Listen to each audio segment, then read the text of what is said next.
When you think of supplies feeding these Darfur regions, southwest and north, they've got to travel from the port, Sudan, into Khartoum, and then they go from Khartoum, and for care it's distributed to, I think, 17 different distribution centers, who then distribute it to these camps.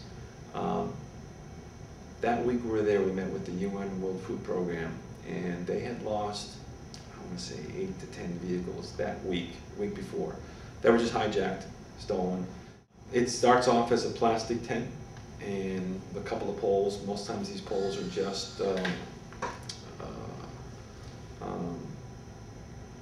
sticks that they find out somewhere they can get, but then that's what CARE and some of the agencies will give them for just shelter.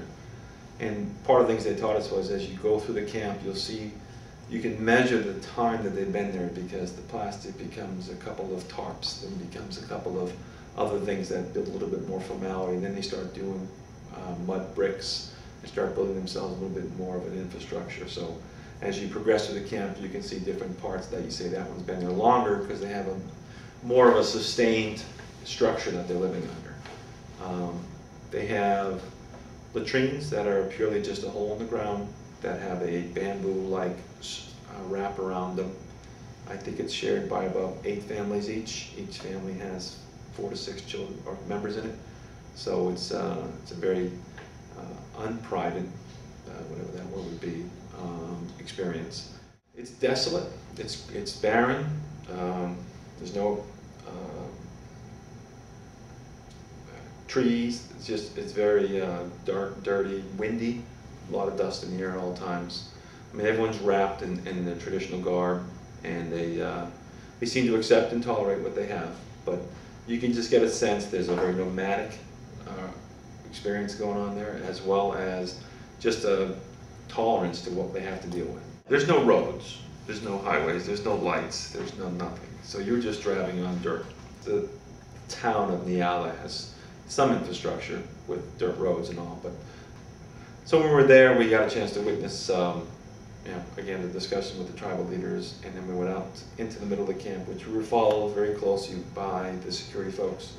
And we weren't allowed to walk. We had to go in the vehicle, and then when we got out of the vehicle, we had to just stay in that local area, get back in the vehicle, and go to another section.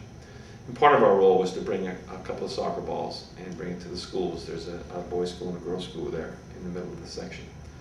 And so we did that, and when we got out of the vehicles, that was probably the most emotional point, because they just surround you. The children all just gather around you. There may be 50 to 100 kids for each of us that just reaching out and trying to touch you, because you represent a couple of different things. You represent help, you represent uniqueness in the fact that you're white. They don't see a lot of that. They also want to yell out something that they think you'll know, so they all yell out, okay. And that's the word that they say, okay, okay. So you get this chorus and chanting of okays for children all different sizes. And it was, that's the picture I have that I keep on my desktop. And it's my reference point to make sure I keep the reality check going of what that represents.